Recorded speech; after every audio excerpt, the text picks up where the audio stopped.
இப்படி இருக்கே அப்படி இருக்கே அப்படி சொல்கிறாளே, டிவியில் வர சில ஆக்ஷேபம்லாம் கூட இத்தராலாம் சொல்லார் இல்லையா, இத்தராரெல்லாம்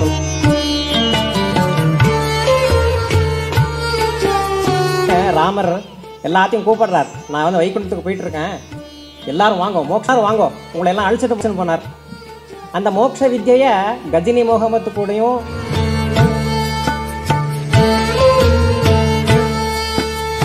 போகணும் அப்படின்றது என்னோட ஒரு கோரிக்கையாக இருக்குது.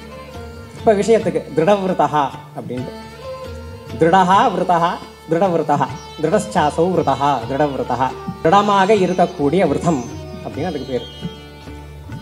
திருடமா சரி, இப்போ முதல்ல விரதத்து திருடம் எல்லாருக்கும் தெரியும் இல்லையா, திருடம்னா என்ன தெரியும் இல்லையா, திருடம்னா என்ன அப்படின்னா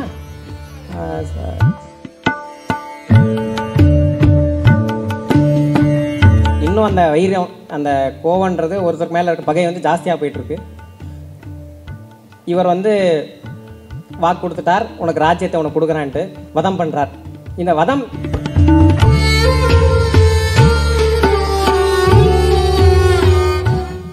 இதில் எல்லாம் உங்களுக்கு தெரியும். இதில் ஒரு சின்ன ஒரு தர்ம சூக்ஷ்மம் உங்களுக்கு அந்நியமாக இந்த மாதிரி பேட்டிகள்லாம் உங்களுக்கு இந்த மாதிரி ஒரு இன்ட்ராக்ஷனில் கிடைக்காம நீங்கள் இந்த திருடவிருத்தா அப்படின்னு அவர்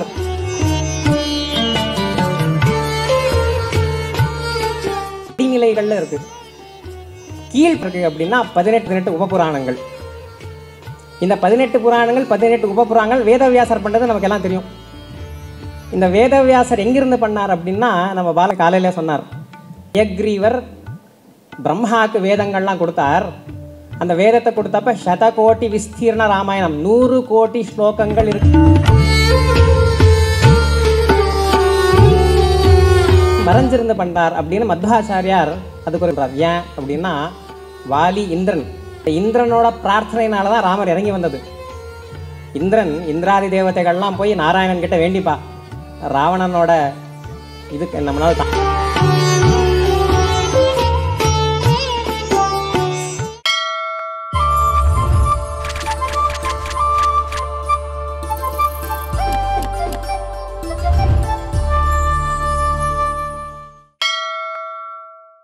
குருப்யோ நமः ஹரி ஓம். ஆச்சாரிய பவனோஸ்மாக்கம் ஆச்சாரியானீ ச பாரதி தேவோ நாராயண ஸ்ரீஷः தேவி மங்கள தேவதா. நான் முதல்ல ஒரு ப்ரீடெக்ஸ்டாகவே ஒன்று சொல்லிக்க விரும்புகிறேன். நான் வேதிக் ஸ்பீக்கர் இல்லை, வேதிக் ஸ்காலர் இல்லை. நிறையா பேர் வேதிக் ஸ்காலர்லாம் போட்டுருக்கா, பிரசித்தமான இடத்துல வேதிக் ஸ்காலர் அப்படின்னு போட்டுருக்கா. நான் வேதிக் ஸ்காலர் கிடையாது. அதனால் இந்த விஷயத்தை எல்லாம் அவங்க சொல்லணும். வேதிக் ஸ்காலர்லாம் வேதிக் ஸ்காலர்னு சொல்லிடணும். அதை நான் முன்னாடியே நான் அவங்கக்கிட்ட நான் அதை சொல்லிக்கணும்னு விரும்புகிறேன். வேதிக் ஸ்காலர் கிடையாது. நான் வாசித்தது லௌகிக வித்யை தான், பிஇ தான் வாசித்தேன். ஆனால் இது வாசிக்கிறப்பயே நிறைய மகான்களோட ஒரு சங்கம் ஏற்பட்டது. அவங்கக்கிட்ட போய் போய் போய் என்னோடய சந்தேகங்கள் எல்லாத்தையும் கேட்டுப்பேன் நான். இப்படி இருக்கே அப்படி இருக்கே அப்படி சொல்கிறாளே, டிவியில் வர சில ஆக்ஷேபம்லாம் கூட இத்தராலாம் சொல்லார் இல்லையா, இத்தராரெல்லாம் சொல்கிறார் இல்லையா, இந்த மாதிரி கண்டனங்கள்லாம் தெரிவிக்கிறார்ல, ராமர் அப்படி ராமர் இப்படி கிருஷ்ணர் அப்படி கிருஷ்ணர் இப்படி, இந்த விஷயங்களெல்லாம் நம்மக்கிட்ட உத்தரம் இருக்கா அப்படின்னு அந்த மகான்களை போய் கேட்டதுக்கு அவர்கள், நான் இளைஞன் தான், எனக்கு 30 வயசு, இப்போ 31 வயசு, இளைஞன் நான் நம்புகிறேன். இந்த இளைஞனுக்கு இன்ஜினியரிங் படித்த இளைஞனுக்கு புரியிற மாதிரி உத்தரங்கள் தான் இந்த மகனியர்கள்லாம் கொடுத்துருக்காங்க. இப்போ சில பேர்லாம் சொல்லிட்டு இருக்காங்க, இந்த காலத்து இளைஞர்களுக்கு புரியிற மாதிரி நாம் சொல்லணும், இல்லைனா புரியாமல் வந்து நாஸ்திகளாக மாறிடுவா, இவாளுக்கெல்லாம் சொல்ல தெரியல, எனக்கு தான் சொல்ல தெரியும் அப்படின்லாம் சில பேர் சொல்லிகிட்டு இருக்கா. அப்படிலாம் இல்லை.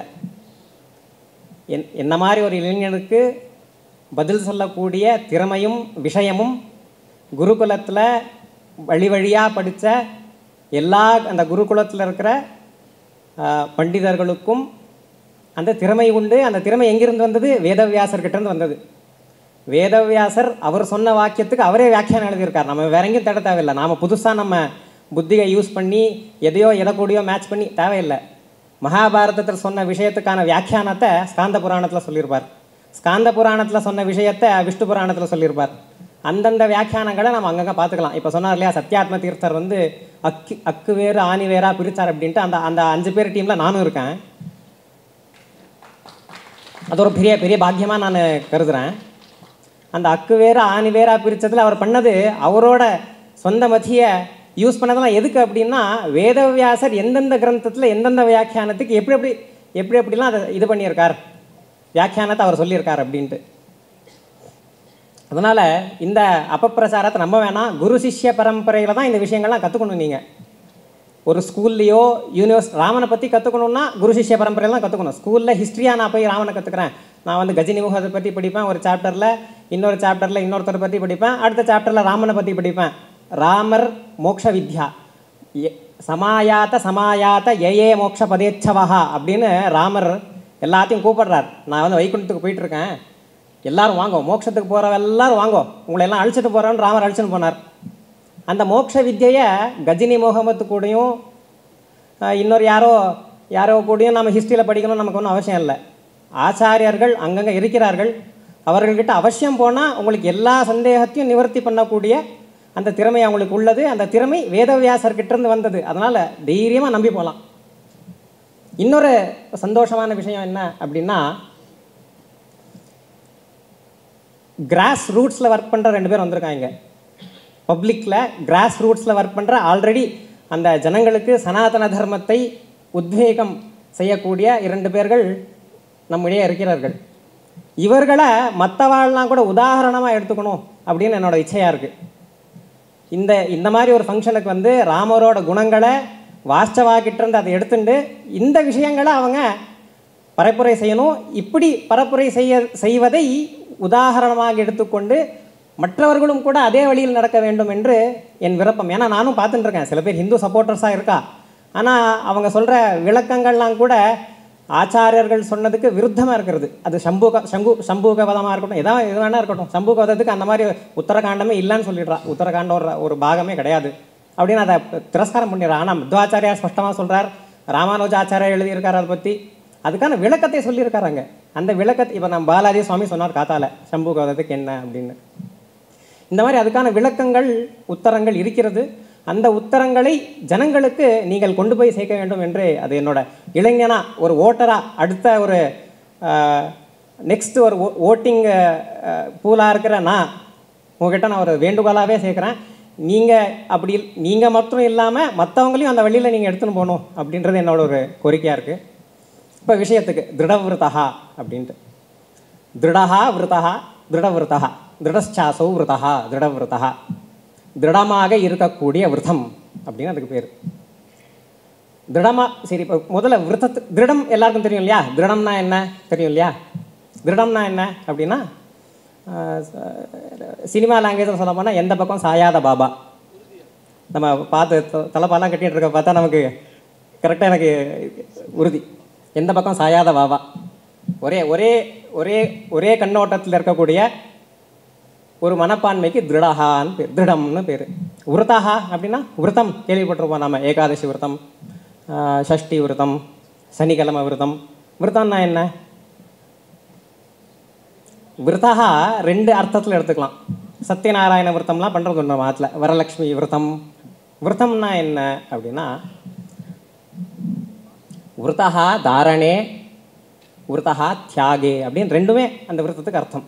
அப்படின்னா என்ன? விரதஹா அப்படின்னா ஒன்று நான் இதை பண்ண போகிறேன் அப்படின்னு எடுத்துக்கிறோம் இல்லையா, இனிமேல் இதை நான் கண்டினியூஸாக பண்ணிட்டு இருப்பேன், அதுக்கு விரதம்னு பேர். இப்போ சத்யநாராயண விரதம், வரலட்சுமி விரதம் இதெல்லாம் என்ன பண்ணுவோம் அப்படின்னா, நான் இன்னையிலேருந்து வருஷம் இந்த விஷயங்கள்லாம் பண்ணின்னு போவேன் அப்படின்னு சொல்கிறதுக்கு அது விரதஹா, இனிமேல் பண்ணுவேன். இன்னொரு விரதம் விரத தியாகே, அதை விட்டுறணும். அதை ஏகாதசி விரதம் அன்றைக்கி என்ன பண்ணணும்? சாப்பிட்றத விட்டுறணும். விரதஹா தியாகே, தியாகத்துக்கும் வரும். விரதஹா தாரணே, ராமர் இந்த 2 விஷயங்களும் பண்ணி காட்டிருக்கார். இந்த 2 விஷயங்களை எப்படி பண்ணியிருக்கார்? திருடமாக பண்ணியிருக்கார். அதுக்கு இப்போ நமக்கெல்லாம் ஒரு மனிதர்கள்னால நம்ம கண்ணோட்டத்திலே நான் சொல்கிறேன், ஒரு சின்ன கோடு பக்கத்தில் பெரிய கோடு போட்டால் தான் இந்த சின்ன கோடு எவ்வளோ சின்னதுன்னு நமக்கு தெரியும் இல்லையா? நம்ம வாழ்க்கையிலேருந்து நான் ஒரு எக்ஸாம்பிள் எடுத்துகிட்டு அப்புறம் நான் ராமரோட திருட விரதத்தை பற்றி சொல்கிறேன். நம்ம விரதம்லாம் எப்படி இருக்குது? இப்போ நம்ம வேலுக்குடி சுவாமியோ ஏபிஎன் சுவாமியோ இல்லை நம்ம மாத்வாளுக்கெல்லாம் சத்யாத்ம தீர்த்தரோ ஏகாதசி விரதத்தை பற்றி 1/2 மணி நேரம் 1 மணி நேரம் உபன்யாசத்தை சொல்லிவிடுவார். அந்த பாப்பம் இருக்குது, இந்த பாப்பம் இருக்குது, இப்படி பண்ணணும், இவ்வளோ புண்ணியம் இருக்குது. ஏகாதசி விரதத்துக்கு வரம் ஸ்வமாத்ருகமனம், வரம் கோமாம்ச பக்ஷணம், அதாவது நம்ம சொல்லுவோம் இல்லையா, இந்த தப்பு பண்ணுறதுக்கு இந்த தப்பு எவ்வளவோ மேல் அப்படின்னு சொல்லுவோம், எவ்வளோ பரவாயில்ல இல்லை எவ்வளோ மேல் அப்படின்னு சொல்கிறோம் இல்லையா, அந்த மாதிரி சாஸ்திரம் சொல்கிறது ஏகாதசி அன்னைக்கு சாப்பிட்ற மாதிரி தப்பு பண்ணுறதுக்கு எது மேல் அப்படின்னா அதில் ஒன்று மட்டும் சொல்கிறேன். இன்னொன்று நீங்கள் யார்கிட்ட தெரியும்னா அது யாருக்காச்சும் தெரிஞ்சவங்ககிட்ட கேட்டுக்கோங்க. வரம் ஸ்வமாத்ருகமனம், வரம் கோமாம்ச பக்ஷணம். அதில் ரெண்டாவது கோமாம்ச பக்ஷணத்தை சொல்கிறேன். ஏகாதசி அன்னைக்கு சாப்பிட்றதுக்கு எது மேல் அப்படின்னா பசுமாடை சாப்பிட்றது மேல், சிரேஷ்டம். இன்னொன்று இருக்குது, அதை சாமான்யமாக நீ தனியாக என்கிட்ட கேளுங்க, நான் சொல்கிறது என்னன்ட்டு. இது ஒரு 20 லைன் ஸ்லோகத்தில் 2 லைன் தான் சொல்லியிருக்கேன், 2 பாயிண்ட்டு சொல்லியிருக்கேன். இப்படிப்பட்ட ஏகாதசி விரதத்தை பற்றி அவங்க உபன்யாசம் பண்ணதுக்கப்புறம் எல்லாருக்கும் ஒரு உற்சாகம் வந்துடும். இன்னிலேருந்து நான் ஏகாதசி பண்ணுறேன், ஏகாதசி விரதத்தை ஆச்சரணை பண்ணுறேன் அப்படின்ட்டு. அன்றைக்கி காத்தால் என்ன ஆகும், மாமி ஒரு நல்ல காஃபி போடுவா, நல்லா கமகமான வாசனை வரும் நமக்கு, கொஞ்சம் அப்படியே டெம்ட் ஆகும். இளைஞர்கள்லாம் இருந்தால் ஸ்விக்கியில் ஒரு நோட்டிஃபிகேஷன் வரும், your favourite restaurant is waiting for you அப்படின்னு வரும். இன்னும் கொஞ்சம் அப்படியே டெம்ட் ஆகும். அப்புறம் வீட்டில் இருக்க பெரியவாலாம் வருவா, என்னடா இந்த வயசில் ஏகாதசி விரதம், என்ன விரதம் பண்ணுற, எல்லாம் வயசான காலத்தில் பண்ணிக்கலாம், வயசான காலத்தில் சுகரு பிபி படுக்க தான், விரதம்லாம் ஒன்றும் இல்லை, நாமளே ஒரு விரதம் தான், நம்மளை விட்டா போதுன்றப்பா. அந்த மாதிரி ஒரு சமயத்துக்கு வந்துடுவோம். அவங்க அப்போ என்ன விரதம் பண்ணுறது. அப்புறம் பொறுமையாக அன்றைக்கி இன்ஸ்டாகிராமோ இதெல்லாம் பார்த்துட்டு இருந்தால் எல்லாம் சாப்பிட்ற பொருளாகவே வரும்.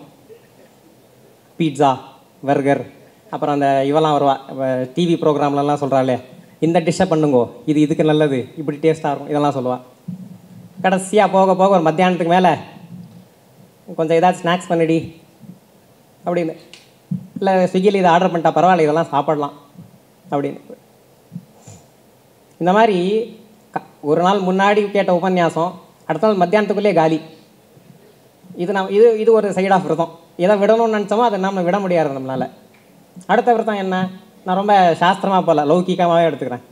அடுத்த விரதம் என்ன அப்படின்னா, தொப்பையை குறைக்கணும், நான் இன்னிலேருந்து வாக்கிங் போக போகிறேன். தாரணை தானே, இது ஒரு தாரணை, இது இனிமேல் பண்ண போகிறேன்னு சொல்கிறது. இன்னிலேருந்து ஜிம்முக்கு போக போகிறேன், போடு 5000 ரூபாய் சப்ஸ்கிரிப்ஷன் ஜிம்முக்கு, ஒரு எக்யூப்மெண்ட்டை வாங்கு, இதில் இன்டர்நெட்லேருந்து வாங்கு, இன்னிலேருந்து நான் அப்படியே 6 பேக்ஸ் சூர்யா மாதிரி இருக்க போகிறேன் நான் அப்படின்னு பண்ணிவிட்டு 2 நாள் 3 நாள் 4 நாள் ஃபினிஷ். காலையில் 6 மணிக்கு எந்திரிக்கணும்னு நினச்சிட்டு இருப்பாங்க, நைட்டு 3 மணி வரைக்கும் நெட்ஃப்ளிக்ஸில் ஏதோ பிஞ்ச் வாட்ச், ஏதோ ஒரு சீரியலை பார்க்க வேண்டியது. ஐயோ இப்போ தான் சீரியல் முடித்தேன், அதுக்குள்ளே 6 மணிக்கு எந்திரிக்கணுமா.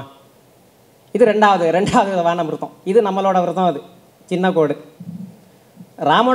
ராமனோட விரதம் எப்படிப்பட்டது, திருடவிரதா.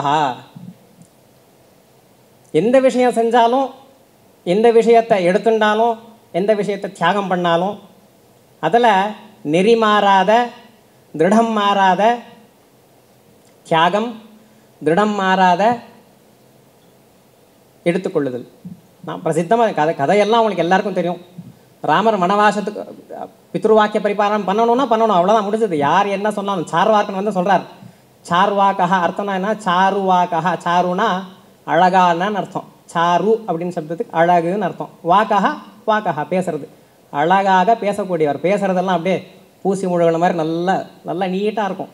நல்லா ஹாரி பாட்டரை பற்றி பேசுவாங்க உபன்யாசத்தில். பார்க்குறதுக்கு நல்லா பாய் கட் பண்ணிவிட்டு நல்லா ஜிப்பாக போட்டுட்டு வியாசபீட்டத்தில் உட்காந்து நல்லா அழகாக பேசுவாங்க எல்லோரும். நல்லா பேசுகிறதெல்லாம் அழகாக இருக்கும். அந்த அழகில் மயங்கி இவங்கெல்லாம் சொல்கிறது சத்தியம்னு நினச்சிட்டு இருப்போம். அந்த சார்வாக்கர் வரார் ராமர்கிட்ட, நீ வனத்துக்கு போகாத, இதெல்லாம் என்ன தேவைப்படுறது, அப்பா வாக்கியத்தை கேட்கலைன்னா என்ன குறைஞ்சி, அந்த ஆள் இனிமேல் இன்னொரு 10 வருஷம் இருப்பார், அப்புறம் போயிடுவார். அவர் வாக்கியத்தை நீ கேட்கணும்னு நினச்சிட்டு இருக்கியே, என்ன இதெல்லாம் ரொம்ப முட்டாள்தனம். ஒரு தடவை தான் இந்த வாழ்க்கை, என்ஜாய் பண்ணிவிடு நல்லா. இவ்வளோ பெரிய ராஜ்யம், இடி பூமண்டலம் உன்னோடது, இக்ஷாக்கு வம்ச ராஜா தான் பூமண்டலமே. உங்கள் அப்பாவை தூக்கி ஜெயிலில் போட்டுட்டு நீ பாட்டுக்கு ஜாலியாரு. சீதாதேவி மாதிரி ஒரு திரிலோக சுந்தரி இருக்கா கூட. உனக்கு வேணும்னா அந்த புறத்தில் எவ்வளோ ஸ்திரீகள் வேணா இருப்பா, எவ்வளோ மது வேணா கிடைக்கும், எவ்வளோ வேணா சாப்பிடலாம், என்ன நர்த்தனம் கேளிகைகள் என்ன வேணா, எவ்வளோ ரத்தம் வேணா கிடைக்கும் உனக்கு, ஜாலியாக இருந்துக்கோ. சார்வாக்கன் ராமர் என்ன சொல்கிறார், முதல்ல இவனை என்னோட தேசத்தை விட்டு வெளியே அனுப்புன்றார். நான் நீ பண்ணலை, நீ சொன்னதை நான் பண்ண மாட்டேன்னு சொல்லலை. என் தேசத்தில் இப்படிப்பட்ட ஒரு நாஸ்திகவாதி இருக்கக்கூடாது, தேசத்தை விட்டு ராமர் பரவாயில்ல, அதுக்கான ராமராஜ்யம் வேணும்னு எல்லாம் பேசிகிட்டு இருக்காங்க. கிருஷ்ணர்கிட்ட அதே சார்வாக்கர் வரார், எரிச்சிடுறாங்க அவரை. பாண்டவர்கள்லாம் சேர்ந்து எரிச்சுட்றா. ராமராஜ்யம் ஓகே, இப்போ இருக்க டெமோக்ரஸிக்கு ராமராஜ்யம் ஓகே, கிருஷ்ணருக்கு அப்புறம் போகலாம், நாம் அடுத்து கிருஷ்ணருக்கு அப்புறம் போகலாம். இது பித்ருவாக்கிய பரிபாலனத்தில் பண்ண திருடவிரதம். இதில் ராமருக்கு என்ன விசேஷம் அப்படின்னா, இப்போ ஒரு 5 பேர் 6 பேர் 6வது பேராக நான் பேசிகிட்டு இருக்கேன், இன்னும் 10 பேர் பேச இருக்கா, சுவாமிஜி பேச இருக்கா, எல்லாம் அதே கதை தான் சொல்லுவா. பித்ருவாக்கிய பரிபாலனம், ஏகபத்னி விரதம், வாலிவதம், அது இதே கதை தான். ஒவ்வொரு கதையிலையும் இந்த எல்லா 16 குணமும் வரும். இந்த இடத்துல ஒரு குணம் இருந்தது, அந்த இடத்துல எந்த இடத்துல சத்தியவாக்கியம் இருக்கோ அந்த இடத்துல திருடவிரதமும் இருக்குது, அந்த இடத்துல குணவானும் இருக்குது, அந்த இடத்துல தர்மவானும் இருக்குது. 16 குணங்களும் ஒவ்வொரு இடத்திலும் நெறிமாறாமல் சரியாக செய்யக்கூடிய அந்த சாரித்திரமுடையவன் ஸ்ரீராமன். இன்னொரு பிரசித்தமான ஒரு கட்டணையை பார்க்குறோம் நாம். திருடவிரதா ரொம்ப பிரசித்தமாக நம்ம பாலாஜி சுவாமி சொன்னார் வாலிவதத்துக்கு. அதுக்கு இன்னொரு அர்த்தத்தை நான் சொல்கிறேன். மத்வாச்சாரியார் அவர் மகாபாரத தாத்பரிய நிர்ணயத்தில் சொல்லியிருக்கக்கூடிய அர்த்தம் அது. வாலிவதம், சுக்ரீவன் ராமர்கிட்ட போயிட்டா, சுக்ரீவருக்கு ராமர் வாக்கு கொடுத்தாச்சு, உனக்கு நான் வந்து அனுகிரகம் பண்ணுறேன். சுக்ரீவர் யார் அப்படின்னா சூரியபுத்திரன், சூர்யா. வேதத்தில் ஆத்மாவை புத்திரநாமாசின்ட்டு, தேவதைகளுக்கு அவங்களே புத்திரனாக பிறப்பாங்கன்ட்டு. நமக்கு தான் நம்ம புத்திரன் வந்து வேறு யாரோ, தேவதைகளுக்கு அப்படி இல்லை, அவங்களே அவங்களுக்கு புத்திரனாக பிறப்பாங்க. சுக்ரீவன் சூரியபுத்திரன், வாலி இந்திரபுத்திரன், இந்திரனோட அவதாரம் அவர். இந்த சுக்ரீவ வாலி தான் கிருஷ்ணாவதாரத்தில் அர்ஜுனனாவும் கர்ணனாவும் வருது. இந்த பக்கம் வாலி சுக்ரீவா ராமர்கிட்ட இருக்கார், வாலி வந்து வதம் பண்ணுறார். அப்படி அந்த பக்கம் போங்க, சுக்ரீவன் தான் கர்ணனாக பிறக்கிறது. எந்த ராமாவதாரத்தில் சுக்ரீவன் சேவை பண்ணானோ, கிருஷ்ணாவதாரத்தில் கர்ணன் என்ன பண்ணுறான், எதிர்பட்சத்தில் இருக்கான். எந்த ராமாவதாரத்தில் வாலி எதிர்பட்சத்தில் இருந்தானோ அந்த அடுத்த கிருஷ்ணாவதாரத்தில் அர்ஜுனனா கிருஷ்ண சேவையை பண்ணுறார். இந்த மாதிரி ஒரு அவஸ்தை. அதுக்கு நிறையா காரணங்கள் இருக்குது, அதில் டீப்பாக போல விரும்பல நான். இதில் விஷயம் என்ன அப்படின்னா, இந்த இடத்துல திருடவிரதா இந்த இடத்துல சொல்லியாச்சு, நான் உனக்கு பண்ணிவிடுவேன் அப்படின்ட்டு. சத்தியவாக்கியம் திருடவிரதம் சத்தியசங்கல்பா சொல்லியாச்சு. திருடவிரதம் அங்கே முதல்ல என்ன பண்ணுறாரு அப்படின்னா, 2 பேருக்கு 2 தடவை சண்டை நடக்கிறது. ஒரு தடவை சண்டை இல்லை, 2 தடவை சண்டை நடக்கிறது. முதல் சண்டையில் என்ன ஆகுறதுன்னா, ராமர் வந்து இன்டர்ஃபியர் ஆக மாட்டார். ஏன் அப்படின்னா, அண்ணன் தம்பிக்குள்ளே சச்சரவு ஏற்பட்டால் 3வது மனுஷன் உள்ளே போகக்கூடாதுன்னு ஒரு காமன் சென்ஸு, ஒரு சிவிலைஸ்டு ஆக்டிவிட்டி. இவங்களுக்கு ஏதோ சண்டை போட்டுட்டு அப்புறம் சேர்ந்துப்பாங்க அப்படின்ட்டு. முதல் சண்டையில் அது நடக்கலை. இன்னும் அந்த வைரியம், அந்த கோவன்றது, ஒருத்தருக்கு மேலே இருக்க பகை வந்து ஜாஸ்தியாக போயிட்டுருக்கு. இவர் வந்து வாக்கு கொடுத்துட்டார், உனக்கு ராஜ்யத்தை உனக்கு கொடுக்குறான்ட்டு. 2வது சண்டையில் வந்து வதம் பண்ணுறார். இந்த வதம் ஏன் மறைஞ்சிருந்து பண்ணுறார் அப்படின்னு மத்வாச்சாரியார் அதுக்கு ஒரு விளக்கத்தை சொல்கிறார். ஏன் அப்படின்னா, வாலி இந்திரன், அந்த இந்திரனோட பிரார்த்தனையினால தான் ராமர் இறங்கி வந்தது. இந்திராதி தேவதைகள்லாம் போய் நாராயணன் கிட்ட வேண்டிப்பா, ராவணனோட இதுக்கு நம்மளால் தாங்க முடியல, நீங்கள் அவதாரம் பண்ணி ராவணனை வந்து சம்ஹாரம் பண்ணணும் அப்படின்னு வேண்டிப்பா. அந்த இந்திரன் தான் வாலியாக பிறந்திருக்கிறது. இப்போ ராமன் அவர் முன்னாடி போய் நின்றுட்டா நமஸ்காரம் தான். பெரிய மகா விஷ்ணு பக்தன் இந்திரன், இந்திராவதாரம் வாலி, நமஸ்காரம் பண்ணிடுவார். நமஸ்காரம் பண்ணவன் சம்ஹாரம் பண்ண முடியுமா? அப்போ நமஸ்காரம் பண்ணாத இடத்துல இருந்து அவனை சம்ஹாரம் பண்ணணும். சம்ஹாரம் பண்ணாதான் வாலிக்கு கொடுத்த அந்த விஷயத்தை ராமனால் கொடுக்க முடியும். அதனால் தன்னோட சாரித்திரத்துக்கு குறைவு வந்தாலும் பரவாயில்ல, என்ன ஒரு 10 பேர் 100 பேர் என்னோட பக்தா என்ன சரியாக தான் நினச்சிப்பா, ஒரு 10 பேர் இதர ஆளுக்கு அதுக்கு ஒரு சான்ஸாக, வாய்க்கு ஒரு அவளாக கிடைக்கும், பரவாயில்ல. என்னோட சாரித்திரத்துக்கு சில பேர் 200 பேர் இருந்தால் 200 பேரும் சரியாக பேச மாட்டா இல்லையா? 100 பேர் இப்படி பேசுவான், 100 பேர் அப்படி பேசுவான். 50 பேருக்கு என்னடா அது இப்படியும் பேசுகிறான் அப்படி பேசுகிறான், நான் வேற எங்கேயோ ஜபம் பண்ண போகிறேன். நம்ம பாலாஜி சுவாமி சொன்னார், ஜபம்ன்றது வந்து ரொம்ப அமைதியாக பண்ணுறது, ஆனால் இப்போல்லாம் ஜபம் ரொம்ப குதிச்சு பண்ணின்னு இருக்கா அப்படின்ட்டு. அந்த மாதிரி ஜபத்துக்கு நான் போயிடுவேன். அந்த மாதிரி ஜபத்துக்கு போகிறேன்னு ஒரு 50 பேர் போயிடுவா. தன்னோட சாரித்திரத்துக்கு களங்கம் வந்தாலும் பரவாயில்ல, தன் பக்தனுக்கு கொடுத்த வாக்கெல்லாம் நான் தவறக்கூடாது அப்படின்ட்டு. 2 பேரும் பக்தாள் தான். ஆனால் இந்த பக்தன் சரணாகதி அடைஞ்சிருக்கான், இந்த பக்தன் இன்னும் சந்திக்கவே இல்லை. சரணாகதி அடைஞ்ச பக்தனுக்கு அனுகிரகம் பண்ணிட்டார். அடுத்த ஜென்மத்தில் அர்ஜுனனா மகாசேவையை கொடுத்தார் கிருஷ்ணர். இங்கே திருடவிரதா.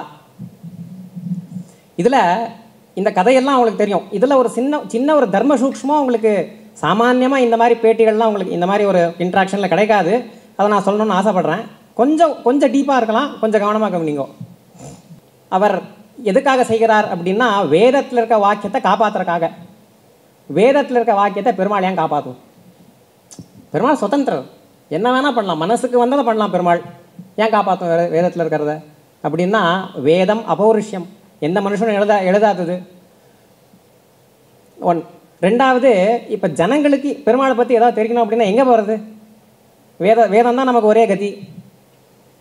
இப்போ பெருமாள் எதை பண்ணால் மோட்சம் கொடுப்பார், எதை பண்ணால் மோட்சம் கொடுக்க மாட்டார், எதை பண்ணால் புண்ணியம் கொடுப்பார், எதை பண்ணால் புண்ணியம் கொடுக்க மாட்டார் அப்படின்னு நான் எதை வச்சு நாம் தெரிஞ்சுக்கிறது? வேதத்தை வச்சு தெரிஞ்சுக்கிறோம். வேதத்தில் நீ கோதானம் பண்ணால் உனக்கு புண்ணியம் வருதுன்னு வச்சுக்கலாம். ஆனால் பெருமாள் டிசைட்ஸ் கோதானம் பண்ணவங்க நான் நரகத்தில் போட்டோன்னு டிசைட் பண்ணால், கேன் யூ கொஸ்டின் ஹிம்? நீங்கள் கேட்க முடியுமா? நீங்கள் என்னையா நரகத்தில் போட்டுன்னு பெருமாள் கேட்கலாமா? இல்லை, கேட்டாலும் என்ன உபயோகம்? பெருமாள் பிடிச்சி ஜெயிலியாக போட முடியும்? அவர் சுதந்திரன், நாமெல்லாம் அசுதந்திரர். இந்த வேதத்தோட பிராமாணிக்கத்தை, வேதம் பிராமாண்யம் அப்படின்னு காப்பாற்றுறதுல பெருமாளோட பங்கு 100% இருக்குது. இந்த வேத சாஸ்திரங்கள்னா என்ன அப்படின்னு ஒரு விஷயத்தை மட்டும் நான் தெளிவு பண்ணிடுறேன். பிரமாண கிரந்தங்கள் சில படிநிலைகளில் இருக்குது. கீழ் படிநிலையில் என்ன இருக்குது அப்படின்னா 18 புராணங்கள், 18 உபபுராணங்கள். இந்த 18 புராணங்கள், 18 உபபுராணங்கள் வேதவியாசர் பண்ணுறது நமக்கு எல்லாம் தெரியும்.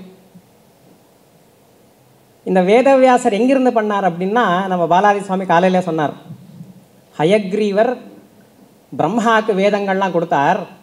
அந்த வேதத்தை கொடுத்தப்ப 100 கோடி விஸ்தீர்ண ராமாயணம், 100 கோடி ஸ்லோகங்கள் இருக்கிற ராமாயணமும் உண்டு. அது கூட 100 கோடி விஸ்தீர்ணமாக இருக்கிற பாகவதமும் உண்டு. எல்லாருக்கும் 5 ஸ்லோகம் இருக்கிற பாகவதம் எல்லாருக்கும் பிரசித்தமாக தெரியும்.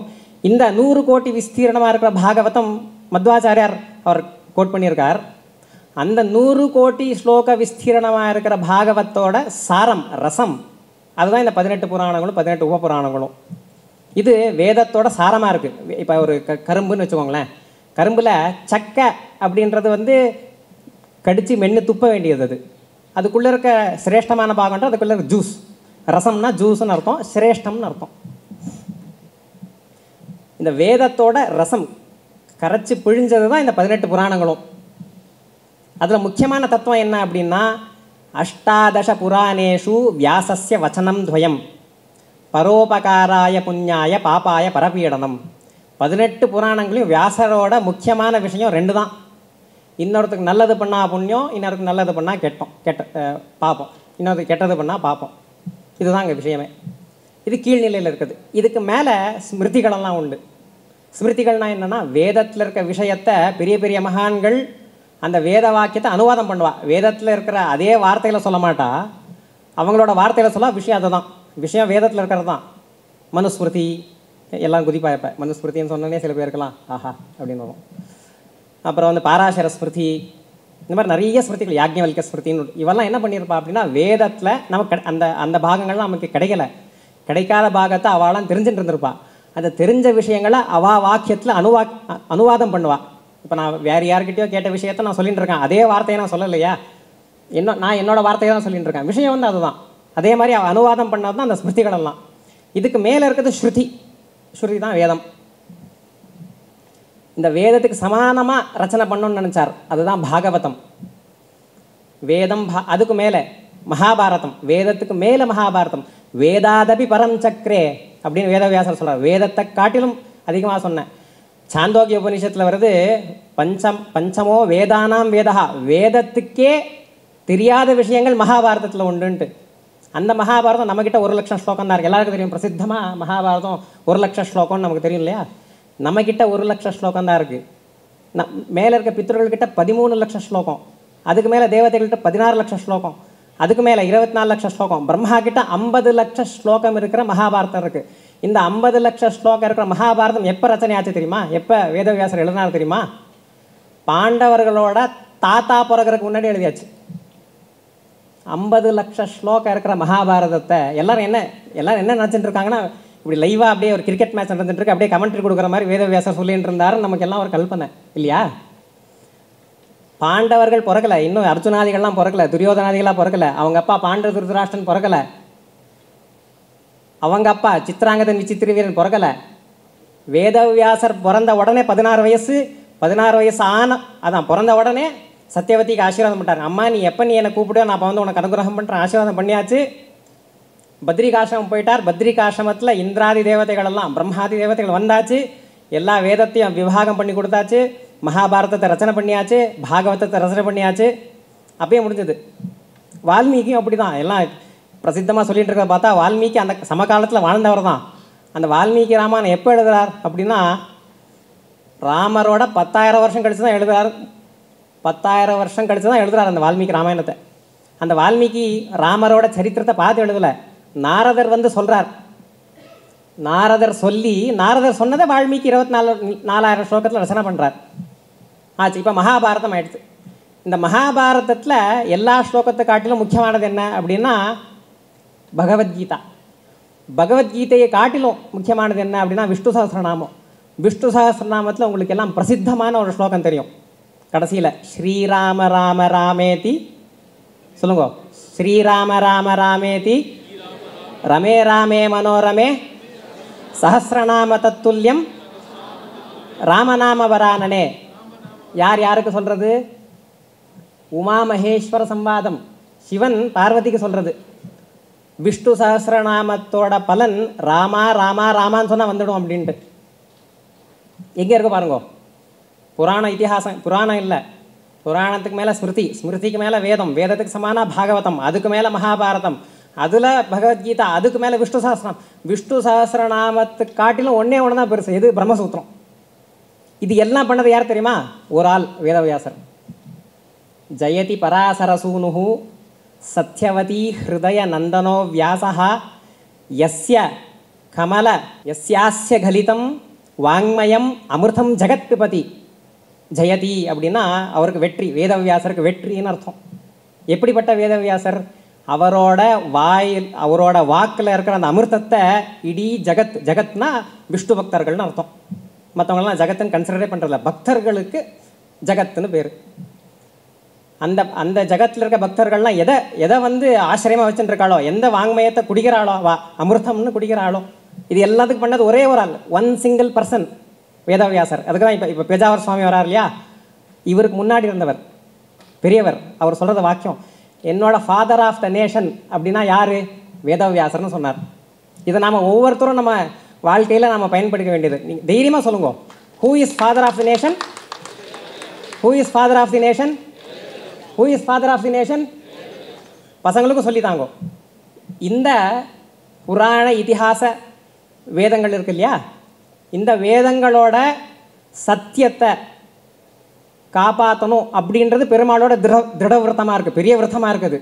வேதத்தோட வாக்கியத்தை நீங்கள் இப்போ நீங்கள் ஒரு ஸ்டாக் ஆஃப் கார்ட்ஸ் இருக்கும், கார்டு மேலே கார்டு வச்சுருப்பாங்க. ஒரு கார்டு எடுத்தீங்கன்னா மொத்த கார்டு விழுந்துடும் இல்லையா? அது மாதிரி வேதத்தில் நீங்கள் ஒரு வார்த்தை எடுத்தாலும், ஒரு வார்த்தை தப்புன்னு சொன்னாலும் மொத்த வேதம் தப்பு. ஏன் அப்படின்னா மொத்த வேதமும் ஒன் சிங்கிள் லைன். நம்ம எல்லாம் தனித்தனியாக படிச்சிருப்போம்.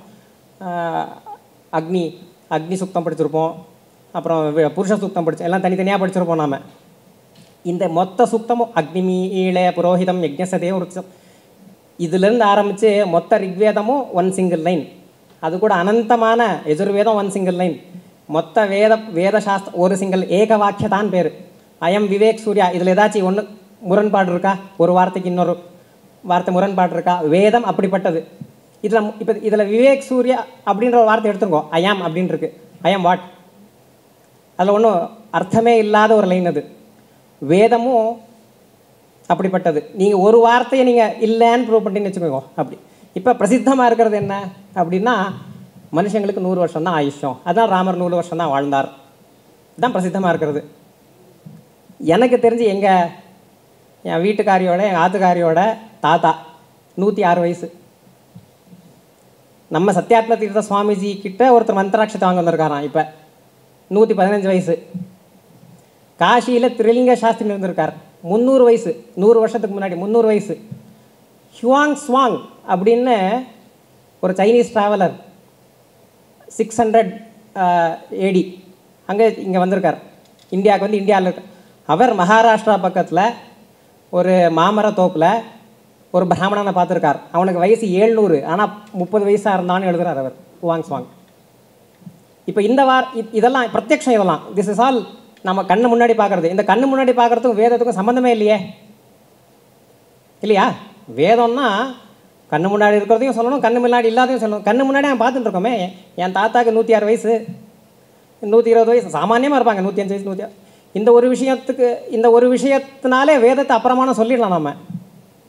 இதுக்கு சொல்கிறார், இந்த 100 சதமானம் பவதி சதாயுப் புருஷா அப்படின்னு அந்த ஸ்லோகம். அதுக்கு அடுத்தவா இப்போ நம்ம ராமஸ்ரீனிவாசங்களாம் தெரியும், ஒரே ஒரு வாக்கியத்தை திரும்பி திரும்பி திருக்குறள் சொல்லிட்டு இருப்பாங்க. பிறப்புக்கும் எல்லா உயிருக்கும், பிறப்புக்கும், அதுக்கப்புறம் போகவே மாட்டாங்க. அந்த மாதிரி இதுக்கு வியாக்கியானம் பண்ணுறவங்க அப்படி தான். சதமானம் பவதி சதாயுப் புருஷா, முன்னாடி போகவே இல்லை. முன்னாடி இருக்கு சதேந்திரியா, 100 இந்திரியங்கள். 100 இந்திரியம் காட்டு பார்க்கலாம், யாரோ ஒருத்தர் காட்டிடுங்க. 100 இந்திரியம் காட்டுங்களேன், எந்த பிராணிக்காது 100 இந்திரியம் காட்டிடுங்க. இருக்கிறதே 10 தான். 5 ஞானேந்திரியம், அந்த கர்மேந்திரியம், ஒரு மனசு, 11 வச்சுக்கலாம். 100 இந்திரியம் எங்கே இருக்குது? அந்த 100க்கு அர்த்தம் வேறு.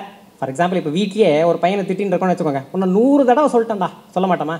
1000 தடவை சொல்லிட்டேன்டா, ஏன் கேட்கல, சொல்ல மாட்டோமா? இந்த வாக்கியங்களை யூஸ் பண்ணி தான் அந்த வேதத்துக்கு நாம் அர்த்தத்தை தெரிஞ்சுக்கணும். வேதமே சொல்கிறது. அதுக்கான விஷயங்கள்லாம் நம்ம சத்யாத்ம தீர்த்தம் சொல்லியிருக்கார். அந்த விரைவில் அந்த வீடியோக்கள்லாம் வரவிருக்கு, இந்த மாதிரி பாயிண்ட்ஸ் எல்லாம். இந்த மாதிரி விஷயங்களை நம்ம வேதத்தில் இருக்க பிரமாணங்களை வச்சு வேதத்துக்கு அர்த்தம் பண்ணுமே தவிர, நம்மளோட சொந்த மத்தியை யூஸ் பண்ணி நாம் ஏதோ புதுசாக கண்டுபிடிச்சிட்டேன், அவர் வேதவியாசருக்கு மேலே நான் இல்லை, வேதவியாசருக்கு அப்புறம் நான் தான், நடுவில் யாருமே இல்லை, எல்லோரும் முட்டா பசங்க அப்படின்னு சொல்கிறவங்க கிட்ட தயவு செஞ்சு போகாதீங்க. ரங்கராஜன் நரசிம்மன் நானும் அவரும் சொல்லிட்டு இருப்பார், அவர் லவ்வர்ஸ் கூட இவ்வளோ பேசியிருக்க மாட்டாங்கன்ட்டு. ராத்திரியெல்லாம் வெறும் நானும் அவரும் ஷேர் பண்ண இமேஜஸ் எல்லாமே எல்லாம் பிரமாணமே, ஸ்லோகங்கள், அது இதுதான். இது காட்டார் எனக்கு 7,000 பக்கத்தில் இருக்குது பிரமாண ஸ்லோகங்களே நானும் அவர் பேசின்றது. இவர் பிரயத்தப்படுறது என்ன அப்படின்னா, நீங்கள் எல்லாரும் வாசித்தவர்கிட்ட அத்தியனம் பண்ணவர்கிட்ட போய் இதுக்கான அர்த்தங்களை கேட்டுக்கணுமே தவிர, நாஸ்திகன் ஏதோ சொல்லிட்டான்னா ஒன்றும் டிவியில் பார்த்து கற்றுக்காதே அதுக்கான உத்தரத்தை. நேராக பக்கத்தில் இருக்க ஒரு வாசித்தவர்கிட்ட போங்கோ, அவாகிட்ட அதை கேளுங்கோ, இதுதான் விஷயம், இது என்ன பண்ணுறது அப்படின்னு கேளுங்க. இன்னும் கடைசியாக ஒரு விஷயத்தை சொல்லி நான் முடிச்சிட்றேன். ராமரோட திருடவிருத்தத்தை பார்த்தோம், நம்மளை சின்ன கோடு போட்டோம், அது பக்கத்தில் ராமரோட பெரிய கோடை போட்டோம். நம்ம இங்கே வந்திருக்கவான்லாம் அந்த திருடவிருத்தத்தை வாழ்க்கையில் எப்படி அதை உபயோகிச்சுட்டு இருக்கா அதை மட்டும் சொல்கிறேன். உங்கள் வாழ்க்கையில் நீங்கள் எப்போ உபயோகிச்சுக்கிறீங்களோ அது உங்களோட சௌரியம். நீங்கள் உங்கள் ஆச்சாரியர்கிட்ட போங்க, நான் சொல்லலை உங்ககிட்ட, நான் இது பண்ணுங்க நான் சொல்லலை.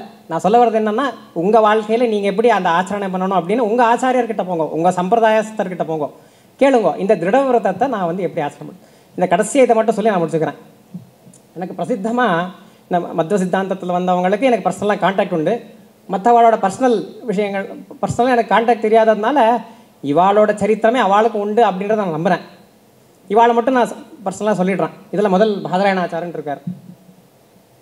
16 வருஷம் சாஸ்திர அத்தியாயனம், எந்தவித டிஸ்ட்ராக்ஷன்லாம் படித்தார், முடிச்சுட்டு வந்துட்டா நம்மளை மாதிரி ஏதோ ப்ரொஃபஸர் கிடைக்கும் அந்த மாதிரிலாம் இல்லை. அந்தந்த ஏதோ ஒரு ஊர் சுவாமி சொல்லார், இந்த ஊருக்கு போய் தர்ம பிரச்சாரம் பண்ணுன்ட்டு. அந்த ஊருக்கு போய் தர்ம பிரச்சாரத்துக்கு போகணும். அங்கே இருக்க மாத்வாள்லாம் சேர்ந்து அவளை பார்த்துப்பா, அவள் ஏதோ கொடுத்தா தான் உண்டு அவளை உபசீவனத்துக்கு. அவள் போய் உபன்யாசம் பண்ணணும், ஏதோ ஸ்ராத்த பக்ஷம் பண்ணி வைக்கணும், ஏதோ பண்ணணும். அதில் அவள் பார்த்து கொடுத்தா தான் எனக்கு இவ்வளோ கொடுன்னுலாம் கேட்க மாட்டான். 100 ரூபா கொடு, 200 ரூபா, 2000 ரூபா, இதில் இல்லை. 1 ரூபா கொடுத்தா வாங்கிட்டு வர்றார், ஒன்றுமே கொடுக்கலையா, ஒன்றுமே கொடுக்க மாட்டார். இப்படிப்பட்ட ஒரு அவஸ்தையில் அவர் கூடவே 2 வித்தியார்த்திகளை வச்சுட்டு அந்த வித்தியார்த்திக்கு சாப்பாடு போட்டு அவளை அந்த வித்தியார்த்திகளை மத்வசாஸ்திரத்தில் வேதாந்தத்தில் ஒரு பண்டிதராக பண்ணான் பாதராயணாச்சார். 108 தடவை பாகவத சப்தாகம் பண்ணணும்னு அவரோட ஒரு இச்சை. அதில் எவ்வளோ டைம் ஆயிருக்கு? 87 டைம் முடிஞ்சிருது. இப்போ இது அவரோட திருடவிருத்தம், விடாமல் பண்ணிட்டு இருக்கார். இந்த திருடவிருத்தம் அவருக்கு எப்படி வந்தது? ராமரோட அந்த குணங்களை எடுத்துன்றதுனால தான் வந்தது. ரெண்டாவது, நாம் ஸ்ரீகாந்த் ஆச்சாரன் வந்துட்டு இருக்கார் கடைசியாக. ஸ்ரீகாந்த் ஆச்சார் முகுந்தேன்ட்டு அவர் பெரிய இன்ஜினியர். அவர் நீங்கள் சென்னையில் கெம்பேகவுடா ஸ்டேடியம்னு இருக்குது, இண்டோர் ஸ்டேடியம். அந்த ஸ்டேடியத்தை டிசைன் பண்ண ஆர்கிடெக்ட் அவர். அந்த ஸ்டேடியம் டிசைன் பண்ணுறப்ப அந்த ஸ்டேடியத்தோட ஸ்ட்ரக்சர் இதாக இருக்குமோ, பலமாக இருக்குமோ என்னமோ அப்படின்னு ஒரு சந்தேகம். விழுந்து போயிடும், எந்த டைம் வேணால் விழுந்து போயிடலாம் அப்படின்ட்டு சந்தேகம். அவர் அப்போ மனசில் நினச்சார், இந்த ஸ்டேடியம் கரெக்டாக நின்றுனா எல்லாத்தையும் விட்டுட்டு நான் சாஸ்திர வாஸ்திக்கு வந்துடுறேன். வைதிக மார்க்கத்துக்கு வந்துடுறேன்.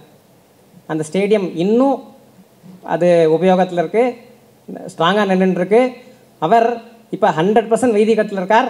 மத்வ சாஸ்திரத்தில் இளைஞர்களை ஊக்குவிக்கக்கூடிய ஒரு முக்கியமான ஒரு பர்சனாலிட்டியாக இருக்கார் அவர், ஸ்ரீகாந்தாச்சார் முகுந்தி. ராகவேந்திராச்சார் ராய்ச்சூரின்ட்டு ஃபாரினில் பெரிய பெரிய கம்பெனிக்கு விபியாக இருந்தவர். அவருக்கு சாஸ்திர ஞானம் அவ்வளோலாம் இல்லை. சாஸ்திரத்தை அவர் ஏதோ ஒரு பரிச்சயம் இருக்குது, அந்த சாஸ்திரத்தில் அபிருச்சியாக இருக்குது, மொத்தத்தையும் விட்டுட்டு இங்கே வந்துட்டார். சுவாமிகிட்ட தஞ்சை அடைந்தார், அடைக்கல் அடைஞ்சார். சுதான்ட்டு ஒரு கிரந்தம், ஸ்ரீமன் நியாய சுதான் கிரந்தம், மத்வசாஸ்திரத்தில் ஒரு பெரிய ஒரு மேரு பர்வதமான கிரந்தம். அது எழுதினவர் ஜெயதீர்த்தர்ன்ட்டு. விஎஸ் தாஸ் குப்தா அப்படின்ட்டு நீங்கள் இப்போ சாமானியமாக எல்லாருக்கும் ஓரியண்டல் ரிசர்ச் இன்ஸ்டிடியூட்ன்ட்டு வெள்ளக்காரன் பண்ண இன்ஸ்டிடியூட். அந்த விஎஸ் தாஸ் குப்தா சொல்கிறார், the intelligence of Jayatirtha and Vyasaraja is unparalleled in entire Indian philosophy. அந்த கிரந்தத்தை வாசித்தவர் எல்லாத்தையும் விட்டுட்டு வந்து ராகவேந்திராச்சார் ராய்ச்சூரி இன்றைக்கி ஒரு மாதிரி கதாநாயகனே சொல்லலாம். 197 கோடி வருஷம் கேலண்டர் பண்ணவர். அந்த பேஜை, அந்த எவ்வளோ பேஜெல்லாம் நான் சொல்ல மாட்டேன், ரொம்ப பெரிய புஸ்தகம் அது. அந்த புஸ்தகத்தை பற்றி நான் உங்களுக்கு சுவாமி சொல்லுவார், சுவாமி சீக்கிரட்டாக சொல்லுவார். 10 வருஷம் அந்த ஒரு வேலை தான், வேறு வேலையை பண்ணல. ஏன் அதை பண்ணார் அப்படின்னா, இப்போ இருக்கிற ரீசண்ட் கன்ஃபியூஷன் வந்துட்டுருக்கு. என்ன பண்ணுறா, எல்லாத்தையும் இந்த இங்கிலீஷ் டேட்டில் வேணும்னு சொல்கிறா, அந்த இங்கிலீஷ் டேட்டில் தப்பாக சொல்லின்னு இருக்கா. அதுக்காக நான் பண்ணுறேன்னு அவரே சுயமாக அந்த வேலையை எடுத்துட்டு 10 வருஷம் அதை ஒரே குறிக்கோளாக நின்று பண்ணியிருக்கார். திருடவிருத்தா. இந்த திருடவிருத்தம் எங்கே வருது, ராமரோட திருடவிருத்தத்தை அனுசந்தானம் பண்ணனால வந்தது. இந்த மாதிரி மகனியர்கள் இங்கே வீட்டிருக்கிறார்கள். இந்த மாதிரி மகனியர்கள் ஊரில் இருக்காங்க, வெளியே வராமல் இருக்காங்க, தங்களை தாங்களே ப்ரொஜெக்ட் பண்ணாமல் இருக்கிறாங்க. நீங்கள் சாமானியாக பார்க்கலாம், இங்கே இருக்கிறவங்களையும் டிவியில் இருக்கிறவங்களையும் பார்த்துக்கோங்க. இங்கே இருக்கவங்க எப்படி இருக்காங்க, டிவியில் இருக்கிறவங்களோட தோற்றம் எப்படி இருக்குது, என்ன போட்டுருக்காங்க, என்ன நெத்திக்கு என்ன இட்டுன்னு இருக்காங்க, எப்படி அவங்கள ப்ரொஜெக்ட் பண்ணிக்கிறாங்க பார்த்துக்கோங்க. இதை வச்சு நீங்கள் டிஃப்ரென்ஸ் கண்டுபிடிச்சிடலாம். அவங்களோட மெயின் ஃபோக்கஸ் எங்கே இருக்குது, தர்ம பிரச்சாரத்தில் இருக்கா இல்லை அவங்கள ப்ரொஜெக்ட் பண்ணிக்கிறதுல இருக்கான்ட்டு. இதை பார்த்து நீங்கள் எல்லாம் கூட இந்த கலியுகத்தில் உங்களை நீங்கள் காப்பாற்றிக்கோங்க. இது நம்ம ரங்கராஜன் சுவாமியோட ஒரு முக்கியமான ஒரு உத்தேசமாக இருக்குது. இந்த உத்தேசம் எப்போ பூர்த்தி ஆகும் அப்படின்னா, இதை நீங்கள் இன்னையிலேருந்து பண்ண ஆரம்பித்தா தான் பூர்த்தி ஆகும். இதை சொல்லிட்டு இதை முடிச்சுக்கிறேன். இந்த வாய்ப்பு கொடுத்ததுக்கு நன்றி. ஜெய் ஸ்ரீராம், ஜெய் ஸ்ரீராம், ஜெய் ஸ்ரீராம். ஸ்ரீ கிருஷ்ணார்ப்பணமஸ்து.